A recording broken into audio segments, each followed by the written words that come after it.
اور دوا میں نے بتائی تھی، مجھے اس وقت ذہن میں نہیں آ رہی خود، جس کا حملہ دماغ پر ہوتا ہے. میں نے بتایا تھا نا آپ کو، کسی کو یاد ہے وہ کیا دوا تھی؟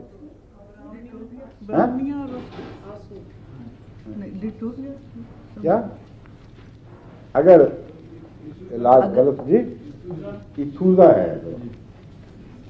ایتھوزا سب سے اہم دوا، وہ بہت ہی ضروری ہے، جو مجھے یاد تو تھی مگر اس وقت ذہن سے نکل گیا تھا لفظ. ایتھوزا پہ میں نے آپ کو مثال بھی دی تھی. ایتھوزا میں یہ ہوتا ہے کہ اسال نہیں لگتے، اس لیے یہ نمایاں بات ہے. ہر دوا کے لیے میں نے کہا تھا نا کوئی ٹیگ لگا لیں، کوئی نشانی ایسی لگا لیں کہ جب وہ عجیب بات نظر آئے تو وہ دوا فوراً ذہن میں آئے. یہ الگ الگ باتیں ہیں دو، لیکن سوکھا ضروری نہیں کہ اسال کی علامتیں پیدا کرے. ایک دوا ہے ایتھوزا جس میں وہ قبض کی علامت پیدا کرتا ہے، اور بعض دفعہ قبض ایسی سخت کہ ڈاکٹروں کو شبہ پڑتا ہے کہ وہ جو نیچے غذا کے فضلے کو لے جانے کا راستہ ہے وہ بند ہے یا بنا ہی نہیں.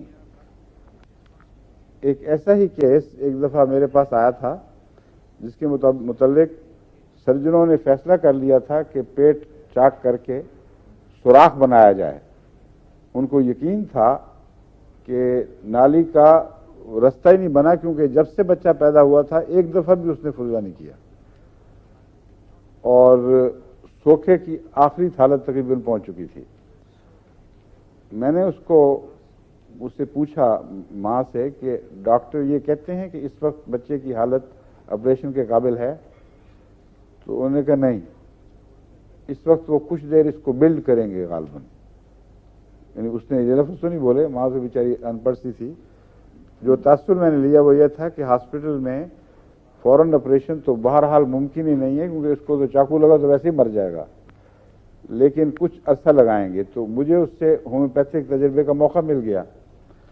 میں نے اس سے کہا کہ یہ ایتھوزا دوا ہے، یہ شروع کرا دو، اور کچھ عرصے کے بعد مجھے بھی بتانا اور ڈاکٹر کو بھی دکھانا. اب مجھے یاد نہیں کہ عرصہ کتنا تھا، ہفتہ یا 10 دن سے زیادہ نہیں گزرا تھا کہ پہلی دفعہ اس کو خود اجابت ہوئی. اور اجابت دست نہیں تھے بلکہ نرم اجابت تھی، مگر کچھ بندی ہوئی نرم اجابت. اور اس دن کے بعد سے بچہ ٹھیک ہونا شروع ہو گیا. سب سے پہلا اثر جو اس کا فوراً دکھائی دیتا ہے یعنی ایتھوزا کا، وہ یہ ہے کہ بچہ جو الٹیاں کرتا ہے کچے دودھ کی، اس میں کمی آ جاتی ہے. کچھ دیر وہ دودھ معدے میں رکنے لگتا ہے.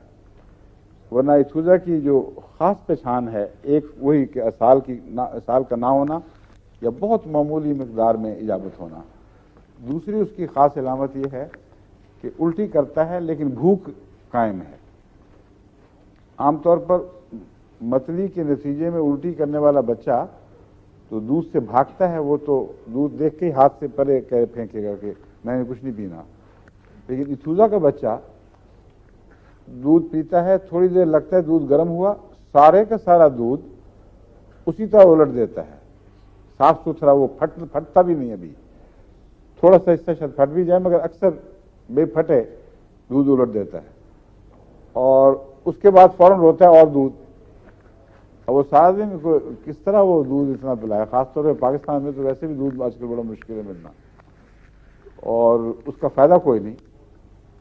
تو مجھے اس سے یہ خیال پیدا ہوا تھا، اسی وجہ سے کہ بنیادی طور پر بچے کی صحت اتنی نہیں گری کہ جگر نے کام کرنا چھوڑ دیا ہو. جو بھوک موجود ہے تو امید موجود ہے. اور اجابت نہ ہونا اس لیے کہ وہ نیچے کو جائے تو نکلے نا. وہ نالی سوکھ گئی ہے بیچاری، وہاں تک کچھ پہنچتا نہیں. سوکھنے کی وجہ سے بعض دفعہ جڑ جاتی ہیں جلیاں یا کچھ آپس میں چپک جاتی ہیں. اس کے نتیجے میں ڈاکٹر کو یہ شبہ ٹھیک ہوا ہوگا کہ سوراخ نہیں ہے، مگر وہ سوراخ بنا بھی دیتا تو نیچے کچھ جاتا تو نکلتا نا. اس لیے یہ جو خاص علامتیں ہیں یہ آپ کو یاد رکھنی چاہیے.